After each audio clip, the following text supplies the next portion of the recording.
exciting. Yes, Big gulps. I have a present for you guys, too. You do? Oh, my God. Oh, yeah. Oh, that's perfect. Put it on your head. It's a welcome It's symbol. a welcome symbol. It's a symbol of warm and welcoming home. So, you know, just don't leave it there and it'll rot. Yeah, well, we'll eat it later. We'll put some Mr. Potato Head eyes on it. It'll be our new mascot. Perfect. Yeah, exactly. This I is like that. amazing. This is beautiful.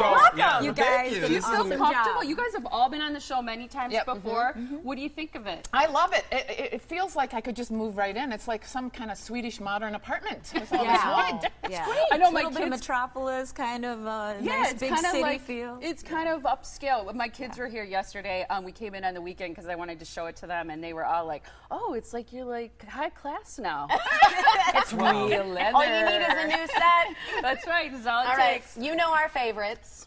Yes, and we're going to start by talking about a few things that we thought would be sort of thought-provoking. Are we going to introduce our favorites Feel first? free. Oh yeah, maybe just we should assuming do that. everybody Yeah. knows Okay, us. okay. So here they are. We've got Carol Barrowman here. She's a college morning. professor and our #1 book reviewer. Dan Wild is a know-it-all when it comes to pop culture What? and social media.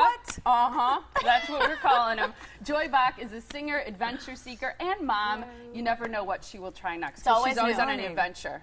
So great to have you guys. Okay, so thank there I've you. done Thank my you. introductions. Cool. And feel free to sip your morning blend cocktail We as are. we go. It's super tasty. I think this is Social. mine. I'm not There we serious. go. Yes, Yeah, yes, they're social drink. wonderful. Okay. All right, so here here we we go. go. What we want to talk about is the Huffington Post article. Right. Huffington Post had an article about some of the rules that are in the White House, and I think they listed something like 5 of them. But we're going to talk about one in particular, and we want to know what you think of this one. Malia and Sasha have to both take up 2 sports, one that they choose and one that is actually selected by their mother. The First Lady said, "I want them to understand what it feels like to do something you don't like and to improve." I would probably make my kids do darts because that's the best. Well, I would make that my a kids sport? clean the bathrooms, Right, please. yes, yes, Something you don't yes, like, right, but you can always right. improve. I don't know. Well, yeah. Well, my parents made me. They didn't make me do 2 sports, but they made me play a musical instrument. So I didn't really get to choose what instrument. They were just like, you will play an instrument. I ended up playing the drums, which was fortunate. But and then I got to play sports on my own. So I think it's good. we always Did you stick with the drums even though you didn't choose them? I stuck all the way up through high school. Okay. They said really when you get to high Yeah, school I you can think that's choose, and I chose to stay playing the drums. But it was great because there were definitely nights that I didn't want to practice and didn't want to play, but it built that character. And We always had our kids do 1 sport and 1 art. Okay. Oh, that's good. And so they had to kind of balance it out. But, my son now, when we talk, he's 22, and now when I talk to him, he hated both of them, but he's glad that he did it because he learned to be social. Like, then he can play kickball, when he's in college, and he knows how to play the games and the rules. But yeah, he looking back on it, he probably had fun at the time, but he's thinking, I could have looked. We do 1 sport and 1 musical instrument as well. That's how we were raised too. Because you have 2 kids, We right? have 2 boys and a girl. 2 boys and a girl. So I don't know if it would necessarily work in our household to pick 2 sports. I kind of want them to gravitate or find what they love to do because that's what we want them to do as they grow as adults, right? You want them to find what they love. But I think the bigger point is teaching them work ethic or committing and staying with something. So within the sports that they choose, I always ask before the games, what are you going to apply? You've been practicing. What are your goals for this game? Are you going to drive to the post? Are you going to, build your mental fortitude at bat? So if you set those goals ahead of time, and you can build work ethic within what they choose to do. And what I like that. I do too, because I remember. You sound like pro athlete. I'm just sitting here Bats. thinking I am the worst mother ever. Because by the time my kids got to middle school, I'm like, oh, just go to the game by yourself. I don't care. Exactly. I don't care. Let me have a Just get up cocktail. to bat and hit a home run. No pressure. Social. I read some of those rules too, and one of them was teaching them to do laundry by the time she goes to college. Like, my kids know how to do that at 12 and 13 because they need to help mom. Exactly. Exactly. Yeah, It's that's so absolutely to right. keep up with everything. But I like the point that you brought up about, making sure they stick with something too, or they follow through. Because I even remember growing up, like there was something I was signed up to do. It was actually a first pageant, and I didn't want to do it because my friend who was going to do it with me dropped out. And I was like, Mom, I don't want to do it. I'm kind of a tomboy. It's not really my thing anyway. And she's like, no, you signed up. You got the sponsors. You have to follow through. You don't ever have to do it again, but you have to follow through. And lo and behold, I loved it. You know, so it's like sometimes you have to kind of give that push and say, you know what, try it. You might like it. And when you have Like someone who's mashed potatoes. like mashed potatoes. When you're like 8 or 9, you have no idea what's out there that might awaken some fabulous passion or some real talent that you have. So I do think we have a responsibility to introduce them to a variety. Okay, so speaking of, well, I was just going to say, Tiffany was Miss Minnesota. Your parents did not pressure you to do pageants, no, in did fact, my mom wanted to know why I wanted to do it because I was a tomboy. I was into sports. Okay. Speaking of pageants, I want to talk about Honey Boo Boo. There's that show that is like really hot. I don't know if you guys have seen it on TLC. Here Comes Honey Boo Boo. She was on that show with Toddlers and Tiaras. This is Alana.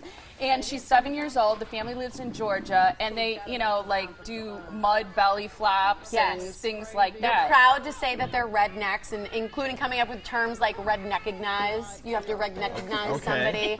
Different things like that. But they ended up getting the same number of viewers as the NFL season's opener with more than 20 million viewers. And so it kind of begs the question, clearly this girl is 7. She doesn't know what kind of impact this is going to have on her life as she gets older. Should there be laws against children being certain ages in reality shows? But Tiffany, what do you guys think? don't you guys think that her parents are putting that money away for her college education? I don't think anyone, I was going to say, I'm not sure. You know, Don't you the think? coupon queen, Yeah, right? So yeah, she says she's saving money, but then there's like a warehouse in her home. Because she stocks up on all these things, you know, just as a part of their life. I was watching the trailer. I'm like, okay, it's really this is our scary. reality TV. I have to say, though, I am a sucker for Toddlers and Tiaras because I watch it and then I feel guilty about watching it, and then I say to myself, don't feel guilty about watching it. You're a way better mom than they are. It makes you feel good about yourself. But I think there's got to be some oversight, maybe from the production company, that there's some rules that say, you know, because I really don't think this mom is putting money away. And if the kid was getting money away, then and she understands what she's doing, but at this age, I don't know. And I know I've worked on reality TV. You know, I've worked for on shows like that, and the producers really sort of try and push you to do things, say things that aren't maybe towards your natural self. So I feel, to do reality TV, really need to be grounded in who you are and know what you stand for. And I don't think a 7-year-old does. Oh, we're laughing at her. Yeah, it'll be interesting later on in life. She'll probably have another reality television show, which will be the rise and fall of Honey Boo Boo. Well, and how many of your kids would even sit in front of a camera like mine, where, you know, my kids will hate it. You know, my son was still naming his poops at this age. You know? She does too. That's part of it. No, right, but so never. You still do it too. You stop. Hey, cheers.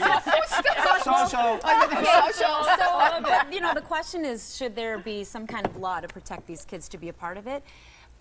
I guess how could there be? Because there might be some reality shows where it's a positive thing to have the children play a positive role. I wish that the entertainment industry had higher standards somehow. I mean, the horror is when you go overseas and I flip on the telly and there's SpongeBob SquarePants. Yep. Awesome, by the way. Yes.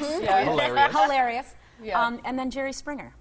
So right now we have a student from Spain living with us for a couple of weeks, and before she left, her friend said, "All Americans crazy, Jerry Springer." You know, I'm like, that's not how we really are. That's not mainstream reality. And Jerry Springer is tame compared to Honey Boo Boo. Well, and the sad thing about it is that it was the same ratings as the NFL kickoff season. That just shows that Americans are more interested or just as interested in. We're loving it. The same ratings as Bill Clinton's Democratic National Convention speech. And no matter whether you're Republican or Democrat, you would hope that we're as interested in who the next president is going to be as we are in Honey Boo Boo and what she's naming her. Anyway, the reality show I'd watch is Nanny 911 meets Alana. There you go. That'd be perfect. We didn't even get to half the things we want to talk about, but it was so nice to have you guys here. So Thank cheers you so to much. being Cheers. here on our new set. Congratulations. Congratulations. You got it. On 6 years. Thank too. you. Thank you. That's awesome. It was fantastic.